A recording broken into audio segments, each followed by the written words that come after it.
அனைவருக்கும் வணக்கம்.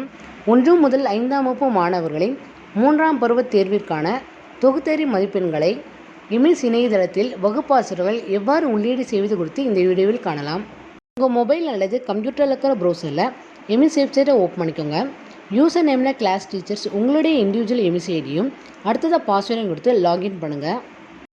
Activity மெனுவை click பண்ணி அகடமிக்ஸ் கோர்ஸ் ஹெட்டிங் கீழே இருக்க மார்க் என்ட்ரி 1 to 10th ஆப்ஷனை செலக்ட் பண்ணிக்கோங்க. நீங்கள் மொபைலில் ஓப்பன் பண்ணிங்கன்னா டாப் ரைட் சைட் கார்னர் இருக்க 3 டாட்ஸை கிளிக் பண்ணி டெஸ்க்டாப் சைட்டை எனேபிள் பண்ணிக்கோங்க. அடுத்ததாக வர ஸ்க்ரீனில் அகடமிக் இயர் டிஃபால்ட்டாக செலக்ட் ஆகிருக்கும்.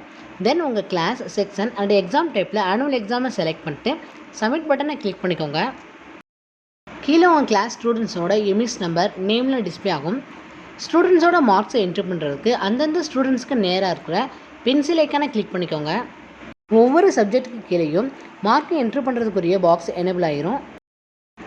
நீங்கள் மார்க்ஸை என்ட்ரி பண்ண டோட்டல் அதுவே ஆட் ஆகிட்டே வரும். இன்கேஸ் எந்த ஸ்டூடெண்ட்டாவது ஆப்சண்ட் ஆகியிருந்தால் அந்த சப்ஜெக்ட்டுக்கு நேராக கேபிட்டல் லெட்டர் ஏவை டைப் பண்ணிக்கோங்க. மார்க்ஸை என்ட்ரி பண்ண பின்னாடி க்ரீன் கலர் டிக் ஐக்கானை கிளிக் பண்ணிக்கோங்க. டேட்டா சேவ்டு சக்ஸஸ்ஃபுல்ன்ற மெசேஜ் ஷோ ஆகும்.